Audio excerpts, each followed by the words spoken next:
Hello po mga kabayan, mga kalingap, kabisnes kapapi. Magandang buhay po, Analisa Reality Vlog. Meron po akong napanood at re-reactionan ko po to. Isa siyang kalingap beneficiary. Isa po sa mga Bombay Sisters. So siguro familiar kayo dito kung sino-sino yung mga Bombay Sisters. Pero isa po doon is na-scam nga daw po siya. Pero bago ang lahat, shoutout po ang support natin ang buong Kalingap team sa pangunguna ni Kuya Bal Santos Matubang, Ate Edna Vlogs, Jack Tapia Matubang, si Kalingap Rab, mga kasamahan ko pong reactor sa Karepa, ayan, sa Kalingap Community, mga Kalingap partners, also sa Ka-Business Official, Mrs. KB Official, Papadins TV, Ka-Business Family, mga co-reactors ko po dito sa Ka-Business Official, support po natin at ang mga kagwangs. So ito po, nakakalungkot, malaking halaga, yung nawala dito sa kapatid ni Bombay, si Ate Sheena TV. Meron po siyang YouTube channel. Nasa 200 plus na po ang kanyang subscribers. So, panoorin muna natin. Ito po yung kanyang share na pangyayari, na problema. At umiyak nga ho dito yung batang to. Medyo naguguluhan lang ako. Kaya, tulungan niyo po ako. Pakinggan niyo po ito at panoorin. Parang, hindi ako sure, no? Ito muna. Kasi po, na-scam po ako online. Yung pera kong pinag-ipon-ipon natin.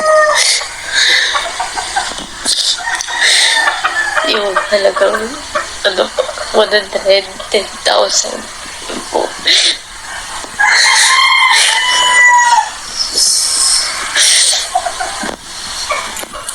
I-deposito sana siya pero on-site.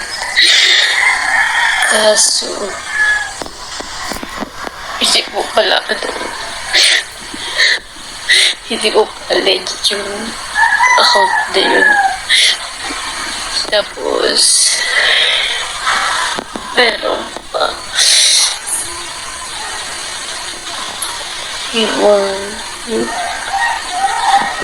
76,000 na galing sa inutangan. Nagkautang-utang po ako. Dahil doon, wala na din po. Kaya ngayon, ibibenta ko yung YouTube channel namin para may pambayad po doon sa inutangan namin. Yung isa po 32, yung isa 10, yung isa 20, yung mga nautang. Kasi po nakuha niya lahat ng pera dun sa card. Kasi po nilink ko po yung doon, yung bank account. Tapos mag-send na po ng pera. Biglang na 12 digit lang po bagang bank account. Bigla po nagiging 13. Na-detect ko siya nung pangatlong na. Yung pang-una, kala ko na mali lang. Akala ko mali ko. Tapos yung pangalawa, nagtataka na ako. Gusto ko pong mabawi yung pera. Kaya ayun yung pangatlo, halos na ubos lahat. Lahat ng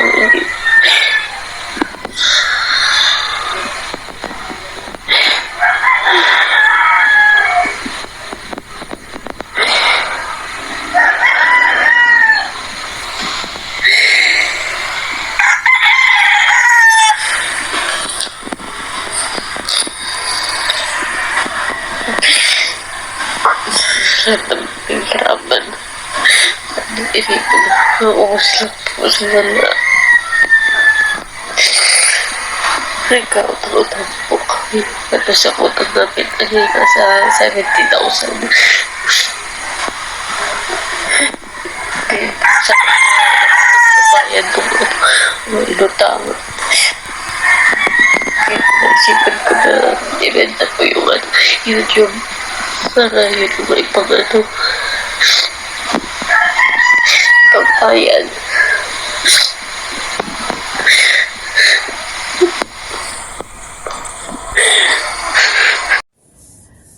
Okay mga kalingap, so yun pinahayag, sinabi ni Ate Sheena yung naging problema niya kung bakit siya na-scam. yung amount is 110,000 na ayon nga sa kanya ay i-deposit niya. Sana, dito po ako naguluhan. Kung na-scam siya, bakit merong sana? Through online banking siya, may transaction na nangyari 3 beses. Unang beses pa lang, nalaman na, ibig sabihin, nung unang beses, napansin na niya, pero bakit pa niya itinuloy-tuloy hanggang maging 3? Diba? Ano sa tingin niyo, mga kalingap? Napapaisip po talaga ako, pasensya na, kasi binabalik-balikan ko yung video niya. Hindi ko tuloy mawari, kasi sa comment section, baka nag-iinarte lang daw to, nagpapaawa si Sheena. Yun po yung nasa comment section. So, nano ko talaga bang may transaction na nangyari? Kasi kung sa akin yun, alimbawa, gano'n nagkamali, maaaligaga ako. Siyempre, aware na ka na agad doon. Pag nag-send ka kasi through online transaction, meron naman kasing OTP yan confirmation doon sa number mo na registered sa bank. So, kung halimbawa may pumasok sa'yo, dapat verify nyo muna, di ba? I-verify mo muna kung tama ba yung number. Or kung sa tingin mo, nagkamali ka na nung una pa lang, bakit sinunod-sunod pa niya, di ba? Or kung halimbawa, ayun, nangyari na nga yun, nag-report kaya siya doon sa bangko niya. Kasi ayon nga sa kanya is, hindi na daw nawala na. Hindi na ma-detect, nawala na siya. And then, nasundan pa, doon sa 110,000, nakakalito meron pa siyang binanggit na 76,000 na utang niya sa labas para pambayad doon sa transaksyon na yun. Ang tanong ko, bakit may ganong halaga bakit isesend niya yung pera doon sa tao? Anong meron? Anong negosyo niya? Doon po ako nag-iisip Kasi hindi ka basta-basta magta-transfer ng pera doon sa ibang tao kung wala kayong transaction. Ano yung purpose? Business. Kasi ganun yun di ba? Mga kalingap. At saka, worth 110,000. Pasensya na, napapatanong lang. Ako, talaga napapatanong lang ako. Kung maalala nyo, 3 buwan silang hindi nakabayad sa kuryente. Nagbigay si Kuya Jason. Ang pambayad niya sana sa motor, binigay doon sa kuryente para mabayaran. Bumalik yung ilaw doon sa bahay nila Sheena. Doon sa pera na yun na na-scam sa kanya, may pera pala siya. Bakit 3 buwan hindi siya hindi niya na tinulungan yung kanyang mga kapatid na mabayaran yung kuryente? Bakit sila naputulan?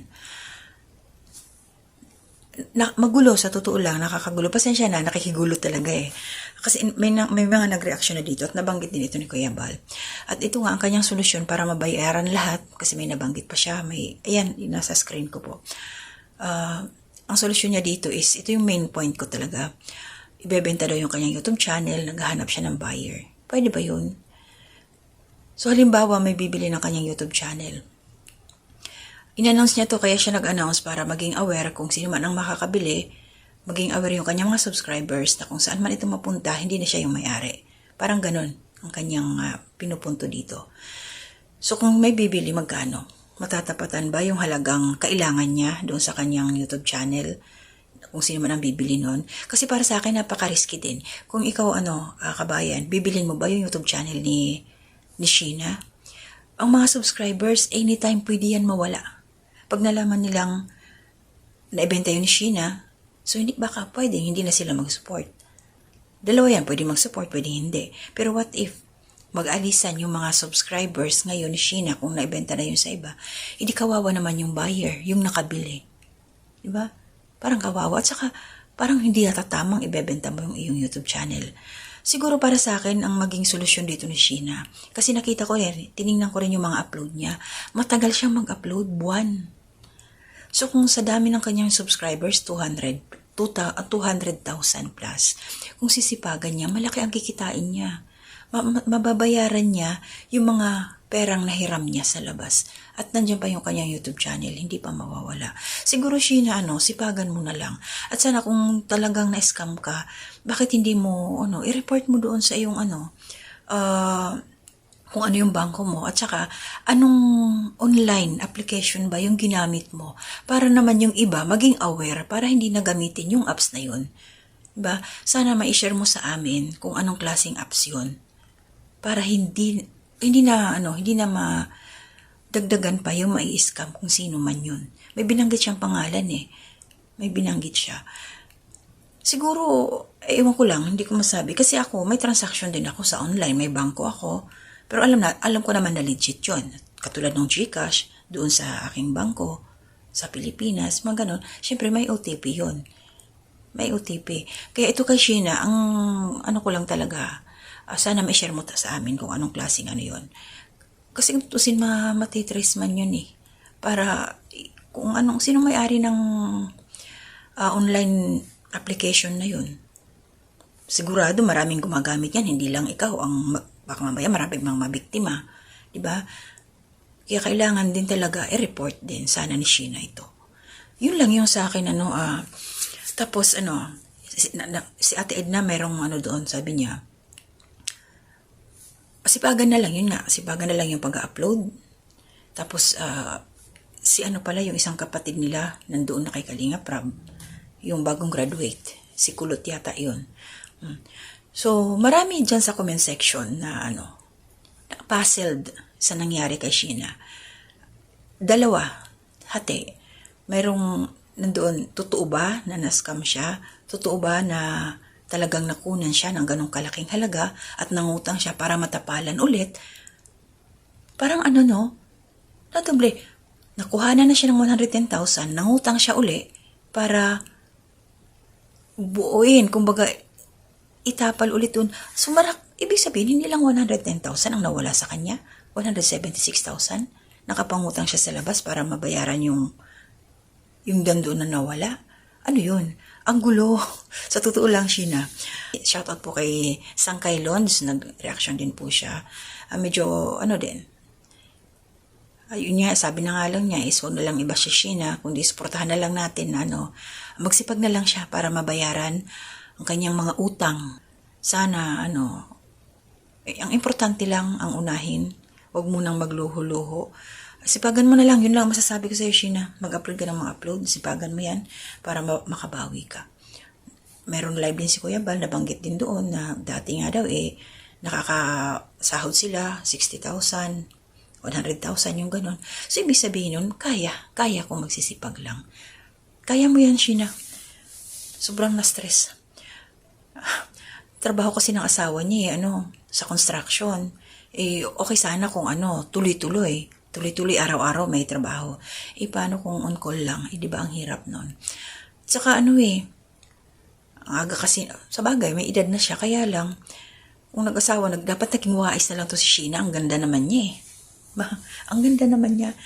Dapat pumili siya kasi mga dalaga ngayon, may chance pa kayo mamili kayo. Hindi yung ganon. Sabay ganon, So, yun lang yung sa akin, mga kalingap, ka-business ka, papi. Pasensya na po. Gusto nyong mas maintindihan nyo pa, pakisilip po. Suporta na rin kay Sheena. Wala pang bibilihan sa kanyang YouTube channel. Ate Sheena TV, nandiyan po sa screen. Nilagay ko dyan yung naka-CCTV ako. Credit po sa kanya yung kanyang video clip na aking kinuha. Tingnan nyo po doon. Kayo na doon po kayo mag-comment para madagdagan po yung kanyang engagement. Madagdagan po yung views niya. Suporta na rin natin doon sa bata. Diba? So, ingat po tayong lahat. Shoutout po sa inyo.